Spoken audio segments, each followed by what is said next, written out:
시청자 여러분 안녕하십니까? 모동입니다. 본격적인 대선 국면이 전개되면서 여야 후보들 간의 경쟁도 뜨겁게 달아오르고 있습니다. 이제 대선은 183일 남았습니다.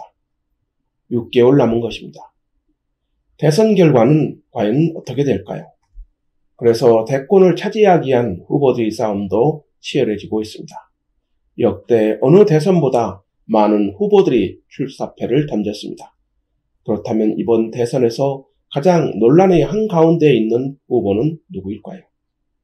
그렇습니다. 이재명 경기지사를 꼽지 않을 수 없습니다. 더불어민주당 경선 토론회에서 수많은 의혹들이 불거져 논란의 한가운데에 있기 때문입니다. 지금도 논란은 이어지고 있습니다. 여배우 스캔들, 친형 정신병원 강제 입원 시도와 관련해 형수에 대한 입에 담을 수 없는 막말 등 어느 민주당 후보보다 도덕적 문제로 비판의 한가운데에 있습니다. 그럼에도 불구하고 당내 경선 토론회에서 상대 후보의 질문에 개변과 답변 회피로 일관하고 있습니다. 그러면서 현직 경기도의사직을 갖고 경선에 참여하고 있죠. 그래서 도의사직을 이용해 대권 행보를 하고 있다는 비판을 받고 있습니다. 사퇴 요구도 거세죠. 그러나 이 이사는 사퇴 요구를 일축하고 대선 경선에 올인하고 있습니다. 이로 인한 도정 공백에 대한 우려의 목소리도 나오고 있습니다. 그럼에도 불구하고 이 지사는 대선 행보에 더욱 박차를 가하고 있습니다. 이를 막을 법이 없기 때문입니다. 법이 만능은 아니지만 제도가 악용된다면 필요하다고 봅니다. 여러분들의 생각은 어떠십니까? 문제가 없다고 보십니까? 아니면 문제가 있다고 보십니까? 그래서 이 지사의 도의사 찬스에 대한 비판이 일고 있습니다. 지방선거에서 경기도민들이 과연 이 이사에게 임기 중 도의사직을 갖고 대선 경선에 나가라고 뽑아줬을까요? 여러분들의 생각은 어떠십니까? 이처럼 논란이 일자 국회에서 지방자치단체장들이 현직을 갖고 대선 경선에 참여하는 것을 막기 위한 법 개정에 나섰습니다. 늦었지만 본격화되고 있는 지방자치제의 정착을 위해 법 개정이 필요하다고 봅니다. 그 대표적인 사례가 이재명 지사이기 때문입니다. 국민의힘 윤석열 후보 캠프의 경제본부장인 윤창현 의원이 5일 더불어민주당 대선 주자인 이재명 경기지사의 지사 찬스를 제도적으로 방지하는 내용을 담은 일명 이재명 방지법을 발의한 것입니다. 윤 의원은 당내 경선 기간 동안 지자체장 권한 행사를 정지시키는 내용의 공직선거법 일부 개정 법률안을 대표 발의한 것입니다. 윤 의원이 발의한 공직선거법 개정안의 요지는 이렇습니다. 민주당 이재명 지사의 지사 찬스 등의 사례를 제도적으로 방지하기 위한 내용이 담겼습니다. 즉 시도지사 등이 정당의 대표 또는 대통령 선거 등 당내 경선에 참여하는 동안 소속 기관의 예산 집행, 인사, 업무 지휘권 등을 일시 정지시키는 내용을 담은 것입니다. 실제로 이 이사가 지사직을 유지한 채 당내 경선에 참여하면서 논란도 커졌습니다. 경쟁 주자들은 지사 찬스, 도청, 캠프 등의 비판에 나서기도 했습니다. 이를 의식해 윤 의원은 당내 경선은 전체 선거 과정의 첫 관문이자 가장 중요한 일정이다. 이어 당내 경선에 입법하는 것 자체가 선거운동을 시작하는 것인 만큼 현행법이 소위 지사 찬스를 누릴 수 있도록 여지를 남겨둔다면 그게 바로 불공정이라고 법안 개정 배경을 밝혔습니다. 윤 의원은 동료 의원들의 회람과 서명을 거쳐 이르면 내주 중에 이재명 방지법을 대표 발의하고 정기국회에 통과될 수 있도록 추진하겠다고 했습니다. 이어 21대 대선 경선 과정에서 불공정 이슈와 행정권의 남용 우려가 확인됐다고도 했습니다. 그는 선거에서 불공정 찬스를 빼내고 제도적 보완을 하는 입법인 만큼 정기국회 내에 통과될 수 있도록 노력하겠다고 강조했습니다. 윤 의원의 공직선거법 개정안은 늦었지만 맞는 방향이라고 봅니다. 이는 지방자치 현장에서는 절실하기 때문입니다.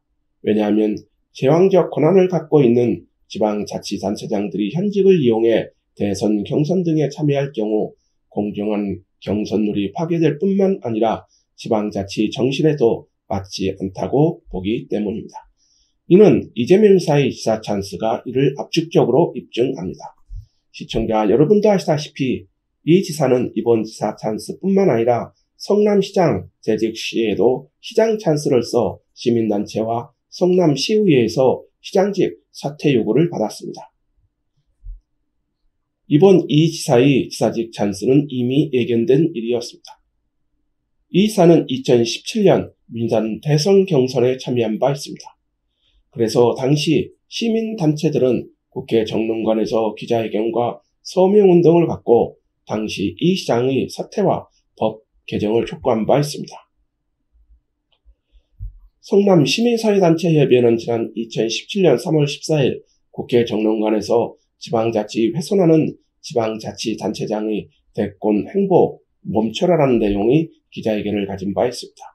그리고 법 개정도 촉구했습니다. 당시 이재명 성남시장을 비롯해 남경필 경기도지사, 안희정 충남지사, 최성 고양시장 등 지방자치단체장들이 대선 행보에 나섰기 때문입니다.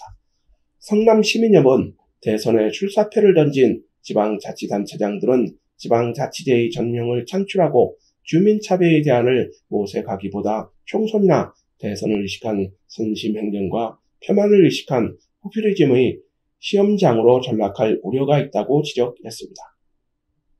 이 지적은 이번 대선 경선에서 그대로 입증되고 있습니다. 이어 지방자치가 대선 꽃놀이패에 나선 일부 자치단체장들에 의해 지방자치 정신이 심각히 훼손되고 있다고 문제점을 지적했습니다. 그러면서 법 개정도 촉구했습니다. 성남시민협은 지방자치법 제95조 지방자치단체장의 임기에는 지방자치단체장의 임기는 4년으로 하며 자치단체장의 계속 재임은 3기 한다는 규정만 명시되어 있을 뿐 자치단체의 총선, 대선 행보에 대한 규정이 없다고 문제점을 지적한 바 있습니다. 이를 위한 대안으로 총선이나 대선에 출마하려는 자치단체장들에 대해 지방자치법 등 관련법 개정을 통해 총선 대선에 출마하려는 지자체장들은 1년 전에 사퇴하고 출마하도록 명문 규정을 신설해야 한다고 대안도 제시했습니다. 성남시민협은 기자회견 후 시민들을 상대로 거리 서명에 나서기도 했습니다. 그러나 당시 국회는 이를 외면했습니다. 왜 그랬을까요? 그렇습니다. 그전에는 지방자치단체장들이 임기 중 임기를 채우며 새로운 지방자치 모델을 만들어 왔기 때문에 법 개정의 필요성을 느끼지 못했습니다. 말 그대로 지사 찬스를 악용하는 자치단체장들이 없었기 때문입니다. 그런데 이재명 지사가 성남시장 찬스를 쓴 데 이어 도의사 찬스를 쓰는 문제가 이제는 의음수위에 달한 것입니다. 최근 불거진 경기도 산하기관 낙하산 인사 등이 이를 압축적으로 입증합니다. 도청이 대선 행보를 위한 캠프라는 비판에서 자유로울 수 없기 때문입니다. 늦었지만 이번 공직선거법 개정안이 국회에서 통과되기를 기대해 봅니다. 과연 국회는 이재명 방지법을 통과시킬까요? 국회의원들이 수준을 검증할 수 있는 촉도가 될 것으로 봅니다. 그렇지 않다면 시민들이 법 개정 운동에 나서야 한다고 봅니다. 법 개정을 더 이상 미룰 수 없기 때문입니다. 여러분들의 생각은 어떠십니까? 오늘 방송을 마치도록 하겠습니다. 아직 저희 방송 구독하지 않으셨다면 구독 부탁드립니다. 더 좋은 방송으로 보답하겠습니다. 감사합니다.